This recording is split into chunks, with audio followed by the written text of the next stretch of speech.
এবার জাহেদ খান ও নুসরাত ফারিয়া গোপন সম্পর্ক করতে গিয়ে হাতে নাতে ধরা খেলেন। থাকছে এই ভিডিওতেই বিস্তারিত। এবার চিত্রনায়ক জাহেদ খানের প্রেমে মজেছেন ঢালিউড চিত্রনায়িকা নুসরাত ফারিয়া। এই ভিডিওগুলো ইউটিউব ও ফেসবুকে ছড়িয়ে পড়েছে।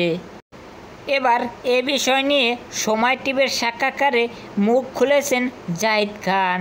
সর্বশেষ শোতে অস্ট্রেলিয়ায় জাহেদের সঙ্গে অংশ নিয়েছিলেন ঢালিউড চিত্রনায়িকা নুসরাত ফারিয়া এবং স্টেজ শোয়ে বিরতির সময় জাহেদ খানের সঙ্গে ঘুরেছেন ও কিছু ছবি তুলেছেন নুসরাত ফারিয়া।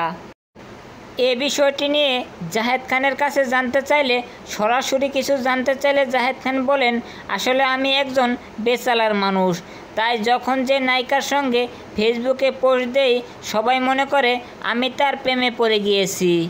এছাড়া জাহেদ আরও বলেন, এর আগেও আমার সঙ্গে অনেক নায়িকার নাম জড়িয়েছে। নেটিজেনেরা অনেকের সাথে আমার বিয়েও দিয়ে দিয়েছেন। বন্ধুরা, আজকে এ পর্যন্ত। পরবর্তী ভিডিওগুলোর আপডেট পেতে চ্যানেলটি সাবস্ক্রাইব করে সাথেই থাকুন।